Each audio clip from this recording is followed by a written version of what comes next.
Welcome back to Els TV, and today, people, we're gonna review the round of 16 of the World Cup. We know that the World Cup has been crazy so far. It's been amazing games, so many games to talk about, so many games, and let's go straight into it. Talking about Canada versus Morocco, which we've already talked about, really. No, actually, we didn't. We only talked about Canada versus South America, so we'll talk about Canada versus Morocco. Now, Canada going into this game did beat South America 1-0 to get their first ever knockout win, and they were going to this game pretty optimistic. I thought Canada were pretty good in this game. I thought they did do well. They did contest Morocco, but I think the quality just shined in that game. I know Saibari got injured, but there's still so many players that can do something, The player that I told you guys to watch out for, Brahim Diaz, has 4 assists in 5 World Cup games now. I told you guys to watch out for him at this World Cup. He's going to get goal contributions. He does it well for Morocco. He's always in them areas, in those pockets, and he's a nippy player. So he's always in a run and involved in something.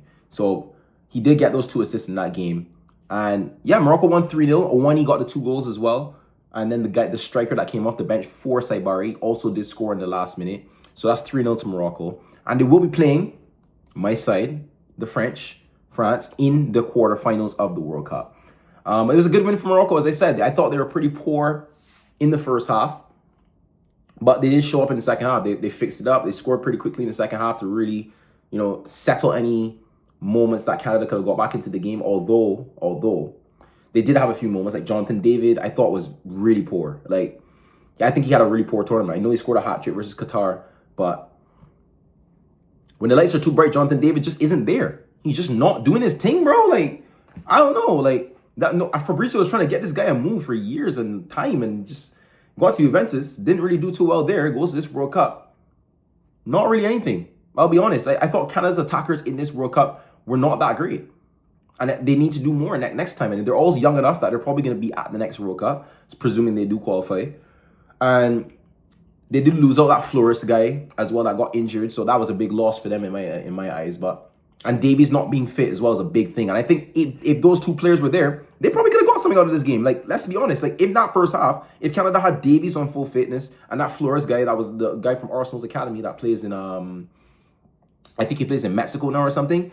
If they had the 2 of him, they could have got something. So it is what it is. But good run for Canada. Gets the round of 16. And yeah, man, hopefully Canadian football gets more name for themselves in that round. But moving on swiftly, I want to talk about the bigger games. Let's start off with a small one, going to the bigger ones now. I do want to talk about England versus Mexico.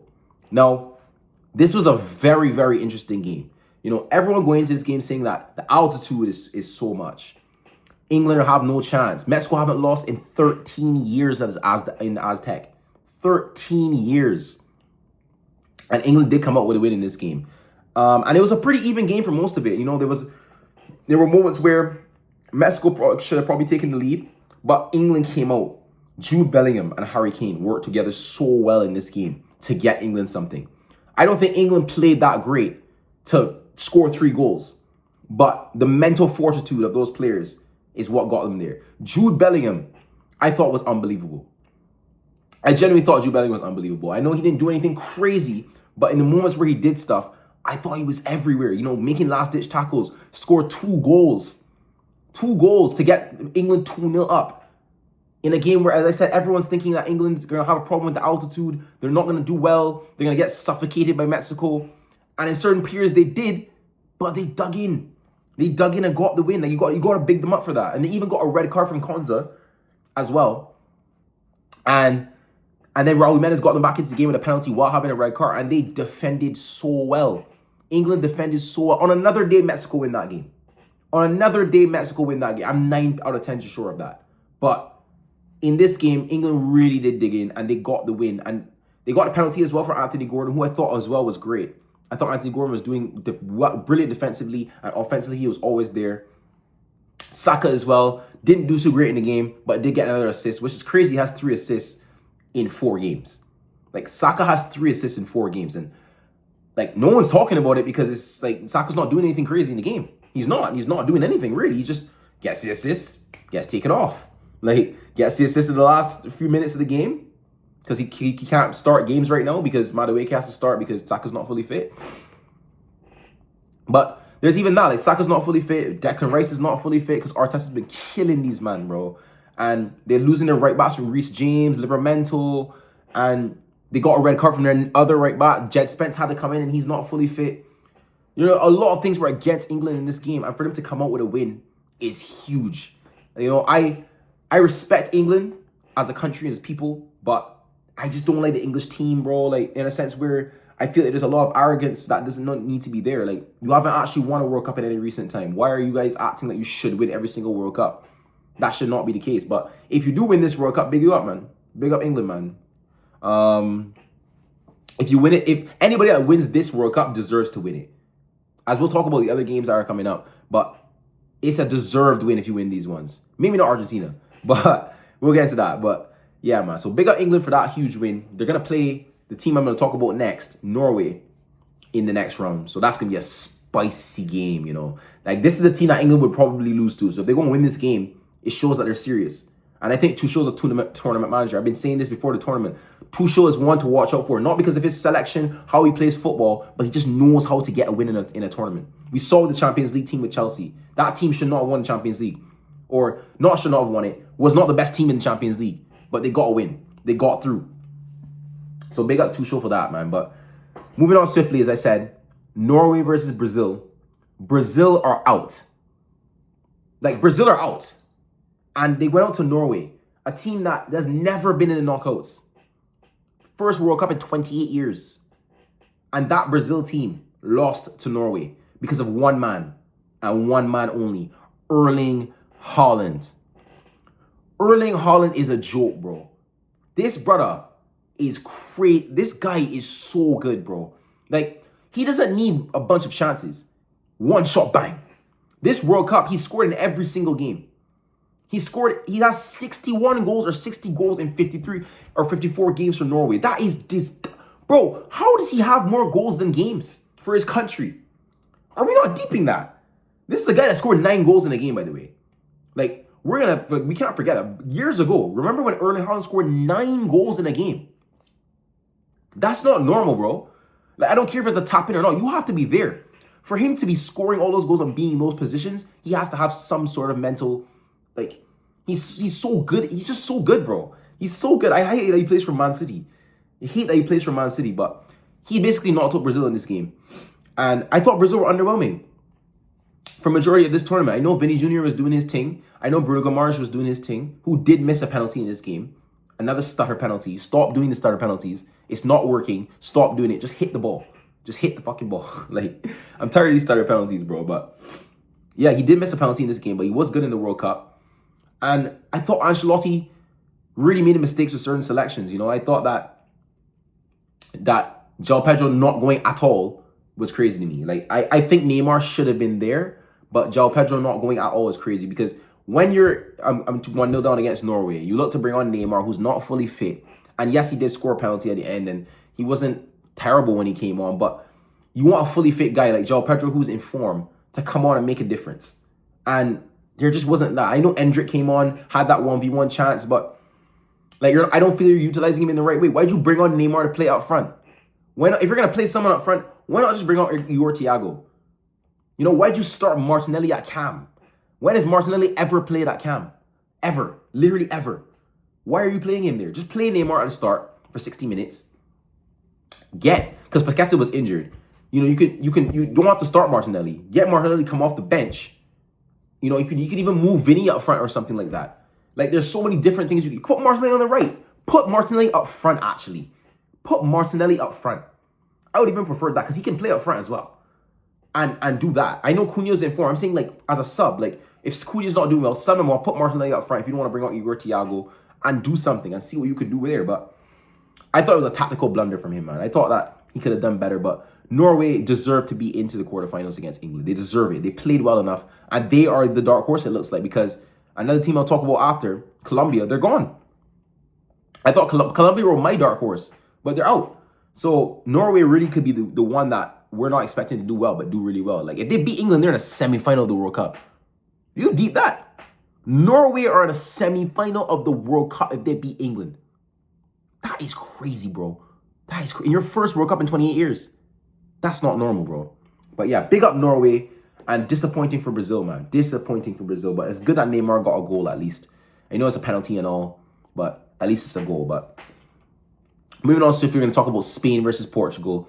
Now, Portugal are gone as well. And I believe there's only one man to blame, and that's Roberto Martinez, man. Like, there's nothing more to say than that. I know Spain have been, like, people are saying Spain have been underwhelming this tournament, but they haven't conceded a goal. Like, they haven't conceded one goal. They don't concede shots. Yeah, their attacking play hasn't been great, but can you score against them? Can you beat them? No. No one has done that yet. No one's beat Spain. So everyone's talking about Spain are not good, but no one's beating them. Like, you know what I'm saying? So I don't know. Spain are looking great, in my opinion, in that regard. So I thought they would beat Portugal regardless, but the way that Portugal played in this game, the approach was just so poor. It was so poor. Roberto Martinez, I know you left management now, but my lord, how can you not get a midfield of Bruno Fernandes, Vitinha, and João Neves to work? Though every single profile that you need to cover everyone's imperfections is there. João Neves can do all the dog work. Vitinha can control the tempo of the game. And just leave Bruno in the 10 to create. Why am I seeing Bruno at center back? Why am I seeing Bruno in wide areas all the time? Why am I not seeing him in the places where he played best for Manchester United? Why am I not seeing that? It doesn't make sense. And then you're not giving Ronaldo service. I know everyone likes to say Ronaldo is the reason that Portugal are playing poorly and what. That's not true. Yes, he's 41 and all. Yes, he's not as great. And do I believe he should be starting? No. But it's not his fault that he's not getting chances. It's not his fault the team can't create chances. It's because of Roberto Martinez's setup. Tactically, he cannot set up or coach an attack. You have Leo not starting that game against Spain. How? Goncalo Ramos got 0 minutes. How? Like, those are the two players that combined for you to win the game last game. Without them, you don't win that game, brother. You're out. But they don't even play. Like, you bring Leo on the 70th minute. You don't give Goncalo Ramos any minutes. Trincão's not getting more minutes. I'm seeing Bernardo Silva get more minutes than Trincão. Bernardo Silva as well. Shit. I've been saying this for so long. I think for the last 2 years, Bernardo Silva has been not being good. I don't care what any people are saying. I don't see what people are seeing. He's not being good. I know he's going to Real Madrid. Why? I'm seeing in the 90th minute, I'm seeing Bernardo Silva pass back to center backs. Why am I seeing Bernardo Silva pass back to center backs in the 90th minute? Trying to win the game. What are you doing? Put the ball forward. Try and win the game. I mean, like, I to go out like that, Ronaldo. I'm so sorry, bro. Like, I'm sorry you had a manager like that. He's just a poor manager. He saw what he did to Belgium, and the Portugal Federation said, yeah, we're going to get this man. What he's shown you. Conceição can't get the ball in the areas that he wants. You have João Felix. You have all these players can't get nothing. But big win for Spain, man. Big win for Spain. They're going to play Belgium in the next round, who I'm going to transition to next. But they're going to play Belgium. And I do think they'll win that game, bro. Like, I don't see them losing that game. Spain have been great. They've just been great as a team. So that's a big win for Spain. And Portugal, my lord, man. But USA versus Belgium was another game. And there was a lot of talk about this game, as we know. Trump came in, made the boss calls, said, Balogun, you're back for this game. It wasn't a red card. You're back for this game. And they did bring him back for this game. And they lost 4-1. 4-1. 4 hot ones. You bring back Balogun to play against Belgium to lose 4-1. To play like that. Because I thought Balogun was horrible. I don't think Balogun's a bad player, but I thought he was horrible in that game, bro. I thought US were not great. Even your goal was a deflected free kick. Good free kick for Tillman. Back-to-back free kicks for him. Big up Tillman, but nothing. Nothing.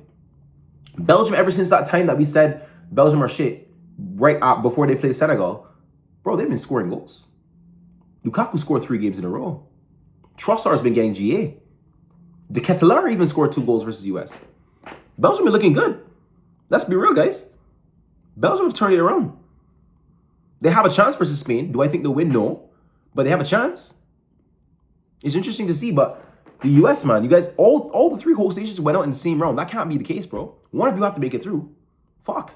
Like, all that talk about you're going to win this game and we need to bring back Balogun so we can win this game, to lose 4-1. It's the way that you lost. If you lost 2-1, it's like, all right, cool. Like, you tried, innit? But 4-1 is mad, bro. And the goalkeeper as well. How are you making mistakes like that in such a big game, bro? I mean, I know it happens, but my God, bro.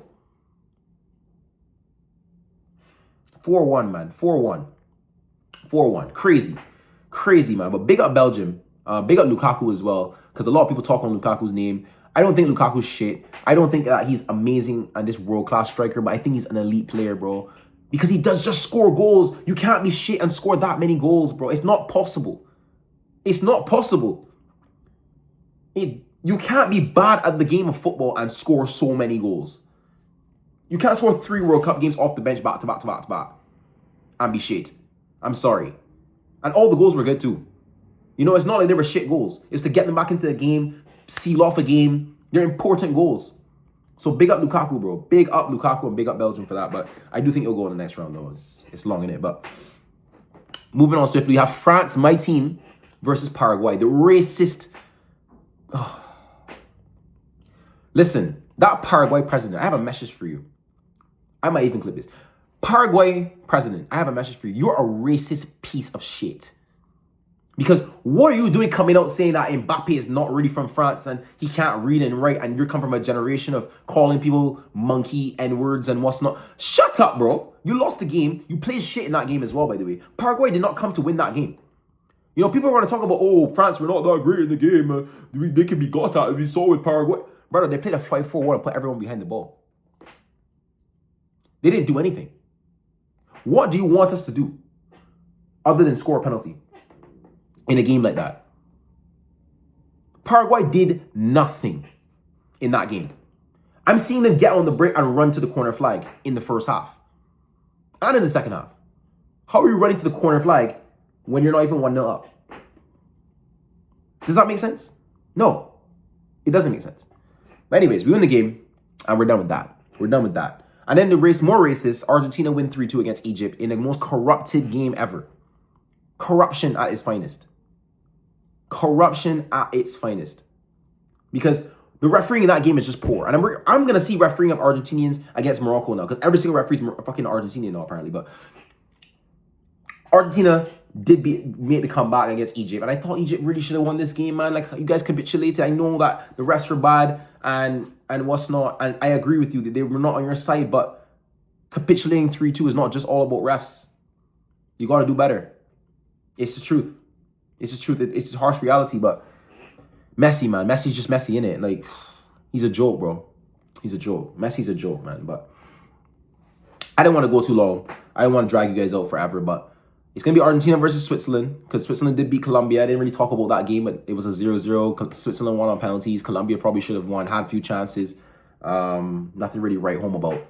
But Argentina are going to play Switzerland. England are going to play Norway. France are going to play Morocco. And Spain are going to play Belgium. And that is going to be, it's going to be a great quarterfinals, as it's been for the round of 16. I can see goals in every single game. Without further ado, please leave a like and subscribe. And I will catch you guys in the next video. So peace out.